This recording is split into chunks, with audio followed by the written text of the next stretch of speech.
So that's what that fee is all about. It's about just Eskom sort of mitigating the risks of these spikes that would cause instability for the entire grid. Hi, this is Shanley. This is some of the latest news updates that affect you in energy and buildings.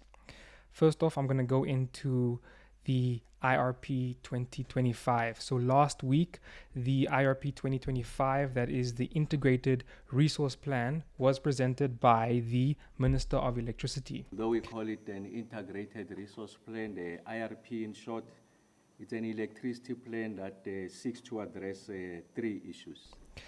And essentially, the IRP is the plan that guides implementation of electricity infrastructure in the country. This basically is the government's plan as to how to take care of the electricity needs of the country for the next several years. The IRP that was presented last week specifically was for 2039. So that's about 14 years from now.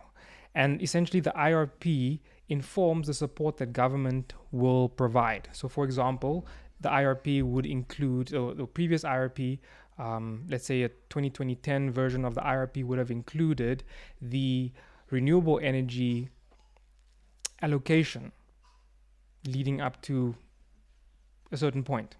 And in that renewable energy allocation, government then decided to put together what they call a renewable energy independent power procurement program. So this was a program that specifically catered to the need informed by the plan for renewable energy in the country. So this IRP then, as I mentioned, informs the support that government will provide to ensure that that electricity gets onto the grid. In some cases, there is no support required. It's just a case of these are things that is naturally going to happen. For example, distributed generation. People are going to put solar panels on their rooftops. Government might include, for example, some rebate program where they give you a tax incentive or the like to be able to make it easier for you to put renewable energy on your roof. But in any case, that's what the IRP does. Not only that, it also guides investment decisions. It's an information document that helps investors to make decisions as to where to put their money. Knowing where the country is going in terms of its energy helps investors to decide where to put their money. So the IRP 2025 that was presented by the electricity minister provides the mix, as I mentioned, leading up to 2039. It included lots more wind, it included much more solar, and interestingly, it also included a lot of nuclear. How much nuclear? Well, to put it into perspective, we have one large nuclear power plant located in the Cape, that's Koeberg Power Station, and it has the capacity of about 2,000 megawatts, 1,900 or so. What the IRP is allowing for is 2.5 times that, so 5,200 megawatt peak or megawatts of nuclear. It's not really peak, it's baseload power.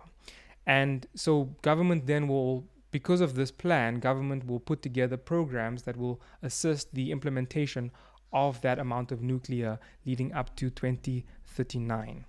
It would require investment into certain programs. This could be at universities to improve the knowledge base, and it could be investing into other technical skills development to be able to get to that point.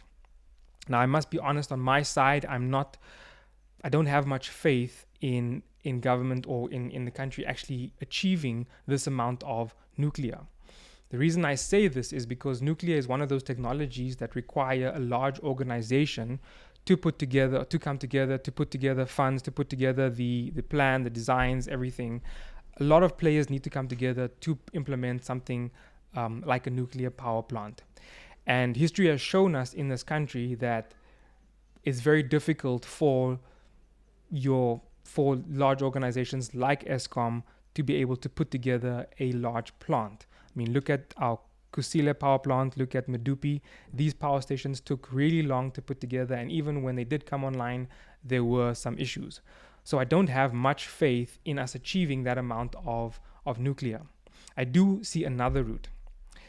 And as I mentioned, nuclear requires large organizations like Eskom to pull together this program, large organizations that are very much intertwined with government, especially because of all the safety regulations that come with implementing nuclear power.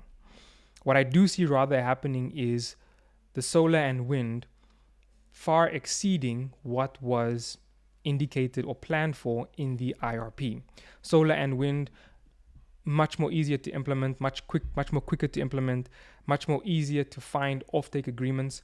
With a nuclear power plant, you put up a large power plant, there's 5,200 megawatts. We don't know how many different power stations that is, but look at Kuburg, for example. We have 2 reactors there, just about 1,000 megawatts each. It's very difficult for you to get an offtake agreement for 1,000 megawatts unless that offtake is, for example, an Eskom. With solar and wind, it's much more easier to find an off-taker. They're quicker to build. Like I said, smaller players. And so it's much more likely that there will be more and more solar and wind being implemented, especially in the private sector, than for us to see nuclear coming online. And so another aspect that makes this possible is that the IRP also included an allocation for gas. Gas also is very quick to implement. And gas is actually very complementary to renewables. So renewables from wind and solar tend to be intermittent, tend to be what we call, essentially they're up and down. They follow the weather. What nuclear is baseload power. And what gas is what we call flexible generation. So gas is able to ramp up and ramp down as required. Gas fits very well with renewables because when the sun stops shining in a certain area, let's say there's a lot of cloud cover, gas can easily ramp up very quickly to make up for that deficit in what the solar plant was producing. It's not the case with nuclear. If the sun stops shining or if the wind drops, nuclear can't easily just ramp up to match the deficit from the solar plant. So gas fits very, very well with renewables. And so if the IRP is allowing for gas and it's allowing for solar and wind, I see these two complementary technologies being implemented much more much more prevalently, or much more to a larger extent than the nuclear that the IRP is suggesting. So I see this route as being more likely. So that's the IRP 2025 or IRP 2039. And then looking at rooftop solar installations. So there was a requirement. Eskom was having this requirement for a professional engineering sign-off on solar installations connected to Eskom's grid in the small scale arena. So for example, if you have a solar plant, so if you have a solar installation on your roof and you connecting that to Eskom's grid, whether you're feeding in or not, if you're just using for yourself, you firstly need to register that system, and as part of that registration, there needs to be a sign off from a professional engineer that the system meets certain safety regulations. Now, a registration or a fee for a professional engineer to do that is quite costly. And so this was a bit of a barrier for people to register their systems.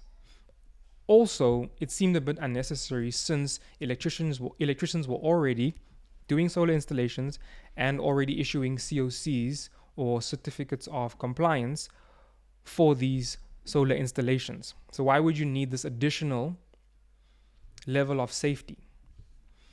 I can understand why, there could be some rationale for that, but the electricians are able to guarantee or see that a system is safe enough.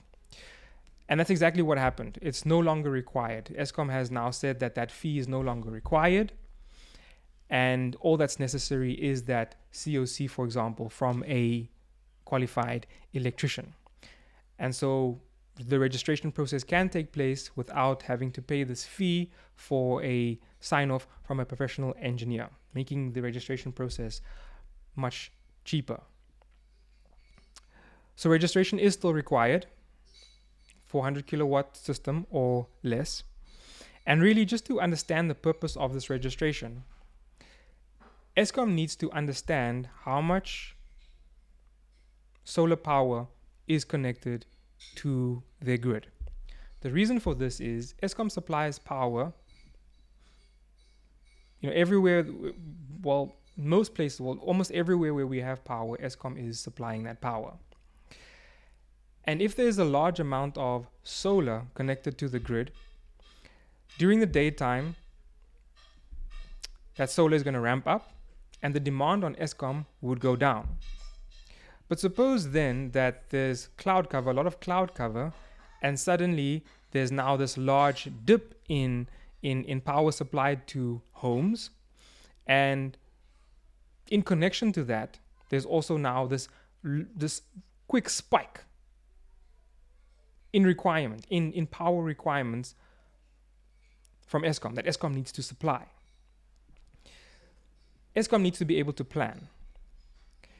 And if they don't know what the likelihood is of a large spike happening, a large spike in power requirements happening as a result of, say, cloud cover, they can't plan for that.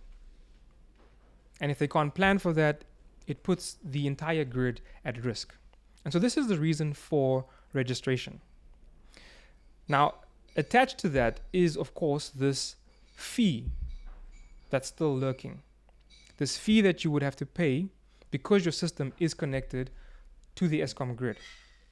Understand also that this fee is somewhat of an incentive, or the opposite of an incentive, a discouragement for renewable energy to be connected. But at the same time, it's also an encouragement or an incentive for you to manage your own power, for you to manage when your solar is producing. Now, I understand it's not easy for you to manage when your solar is producing. It's largely dependent on the sun. But think of it this way. If you have batteries connected to your solar installation, it's most likely then that you're not going to be needing Eskom power during the peak times when electricity is expensive because of large amount of usage during that time. So this fee really is an incentive or a pressure on residential users to install batteries so that there is not so much strain on Eskom's side. This is additional capacity. This is capacity that kind of sits idle during the course of a day, waiting for cloud cover, so that when the supply of solar to residential users dips, Eskom can ramp up whatever they need to ramp up to be able to supply that deficit. So that's what that fee is all about. It's about just Eskom sort of mitigating the risks of these spikes that would cause instability for the entire grid. Now, you could, if you wanted to, you could switch to an off-grid system. And if you switch to an off-grid system, you are then independent from Eskom's grid, and that fee would no longer apply to you. There would be no need for that fee because you are no longer a risk in Eskom's books. You're completely separate, independent. And so then the decision comes as to whether or not to go off grid or to remain on the grid and then pay this fee. This is a feasibility analysis that needs to be done. There are advantages and disadvantages. So if you go off grid, you might need more batteries. You could put in a generator, that might help you as well. But that comes at a cost. And so it's a question as to whether or not long term it's better to pay the Eskom fee or invest that money into making sure your own system is off grid, independent, and reliable. And if you need assistance with that, please reach out. So this is the energy news that I felt was important for residential users like yourself, perhaps even if you're a commercial user. Again, reach out if you want to. If you want to have a chat about any of these things, I'm happy to help with any of the questions that you have in this regard. Until next time.